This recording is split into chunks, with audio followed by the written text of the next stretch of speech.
Hey folks, Mark here from SeaWorld Earth, aka Okitog, and today, nice day, we've come down to the southeastern part of Okinawa because there is a beautiful little waterfall that I want to photograph.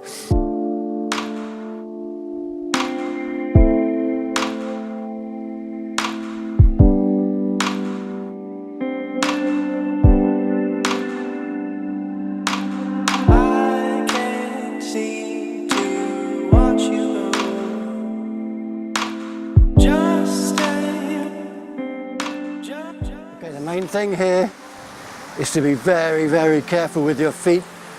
The rocks are super slippery and it is crazy treacherous. I know, I've just went face over apex. Luckily the camera and the gear are fine, but check out the rocks here. We've got to get down along this very wet and slimy path down to the front there, because that is where the magic is. Just stay one more minute.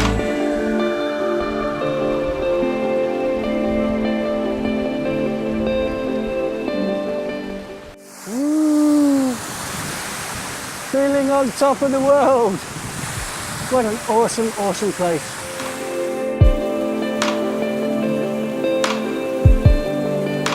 But there is one thing that I do when I go to most of my locations. Before I get the camera out and the lens out and start dressing all the lenses or whatever, because the interpretation of what you see in your mind varies to an extent that what you see through the camera, okay? And so what I like to do is I just get my iPhone and I'll walk around the location and just take photos, take what I think makes a great composition.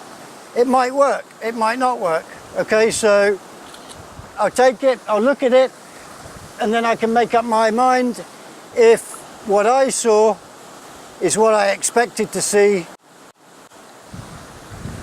with the final shot.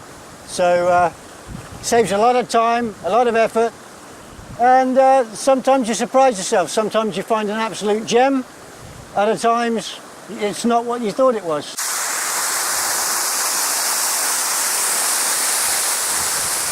But when we come to such incredible locations such as this, I mean, it just, how can you call this work? This is absolutely unbelievable. I mean, look at this.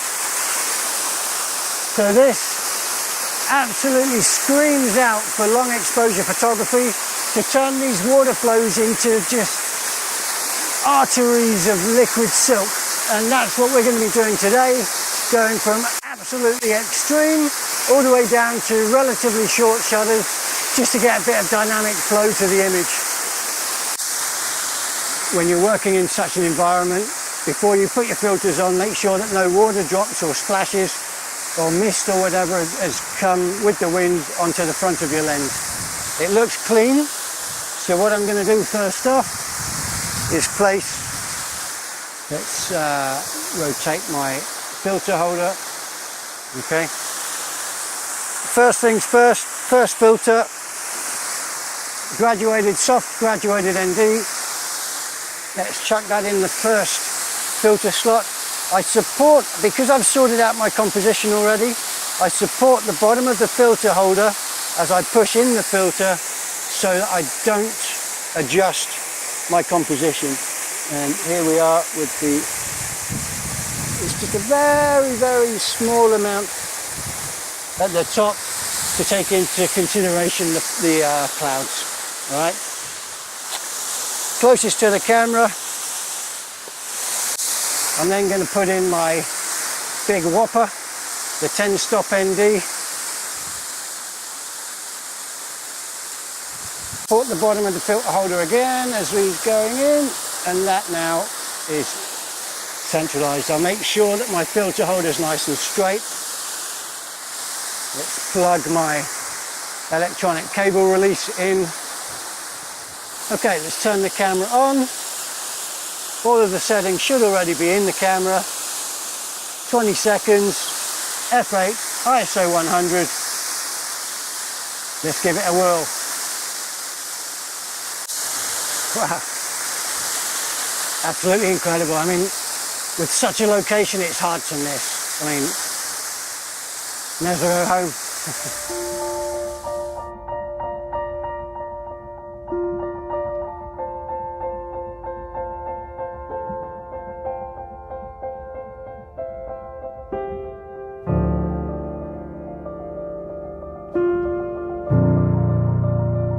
Having a blast experimenting with these ND filters.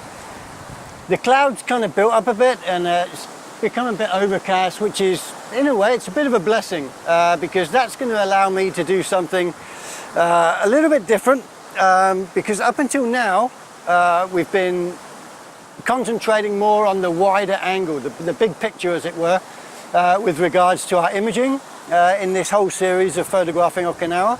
But what I want to do now very quickly, or for the rest of the day probably, is just diversify a little bit and just show you the scope of potential with using ND filters, particularly the KANI range of products. Okay, I've brought with me another couple of lenses. In fact, I've got the Sigma 50mm f1.4 Art series, and even more lovingly, I bought my favourite portrait lens, the Zeiss Milvus 85mm f1.4. Absolutely beautiful piece of glass, my favourite. I love you. But what I have here also is, with regards to the filter holder from KANI, all right, with the Irix lens that I'm using for my super wide angle shots, okay, that is held in place on the filter holder by this 95mm adapter ring. Okay, now normally the filter holder for KANI, okay, the central element is this, and the thread on that, the main thread, standard thread, is 82mm. Okay, so there's a bit of an adapter flange that goes around the outside here that allows you to place that into the filter holder exactly the same way as you would introduce it with the Irix lens. That retaining nut screws down, okay, and then you've got the option to fit that to an 82mm fitting lens. Now both of these lenses, the Sigma and the Zeiss, a 77mm filter thread. Okay, so what you have when you get your with the KANI filter holder, you get a bunch of step-up rings. Okay, you have 67mm to 82mm, 72mm to 82, and 77 to 82. Okay, and seeing as both of these lenses are 77, all we do very simply is we put on the 77 to 82mm adapter either directly onto the lens or onto the filter holder, like so. So then we can screw the filter holder directly onto our lens. All right, there we go. Now, the other thing, when we're photographing closer areas of liquid or water features, waterfalls, moving rivers, etc., you generally tend to get a lot of wet surfaces, and wet surfaces reflect light, so that creates like a shine. One way of getting rid of that is by using a polarizing lens, and what this filter holder allows you to do, if you have an 82mm polarizing lens, you put that on first, and once it's in place, you still have the ability to turn that without rotating the main filter holder itself. Okay, so you can turn your polarizer with the holder in place, okay, in order to get your polarization point, at which time then you will put in the filters that you need for that particular shot. So we've just got this really awesome composition. You've got the waterfall in the background there, and then as the water flows naturally towards us, you've got where the water comes between these two rocks here, you've got this really nice kind of like, almost like a whirlpool effect coming around in this pool in front of us here.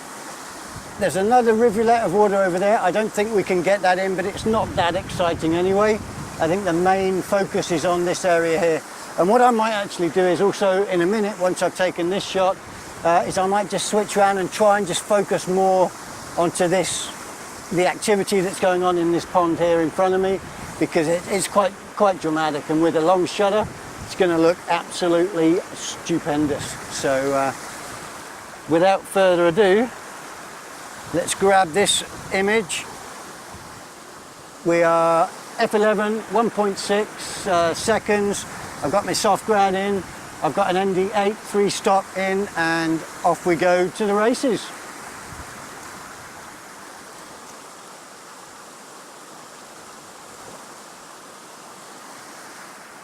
It's as simple as that, folks. It's absolutely awesome. Beautiful image of a beautiful location.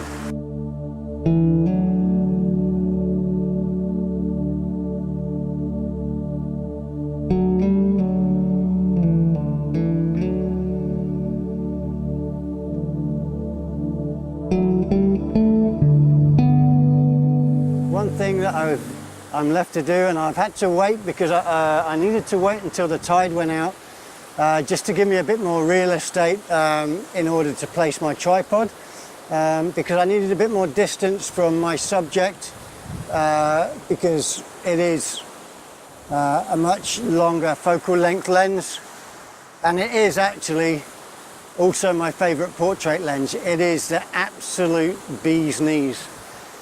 It's what I call the big gun. It's the Carl Zeiss Milvus 85mm f1.4. It is absolutely beautiful. If you want to see one of the results from this lens, check this image out here. Shot last week on a model portfolio shoot. Beautiful, beautiful lens. 77mm filter thread, so I've used a step-up ring, 77 to 82, so that I can then use the KANI filter holder with this lens. All right, the composition that I've got, it's very simple. It's actually landscape as well. We'll go on to site and I'll explain a little bit more about it. It's going to be awesome. Well, we've got the big gun firing now. Got the Zeiss Milvus 85mm f1.4, and I've just got a section of this waterfall, the lower part of this waterfall, and it just looks absolutely astonishing. What I'm actually going to do, because I've only got an ND8 3-stop on there, but what I want to do is put it through its paces and do different shots with different strengths of neutral density. I've set my polarization point, 0 reflection. It's looking absolutely gorgeous. So f16 at the moment, 2 seconds, ISO 100, 2-second delay timer. There's a little bit of wind, but not enough to shake this heavy lens here.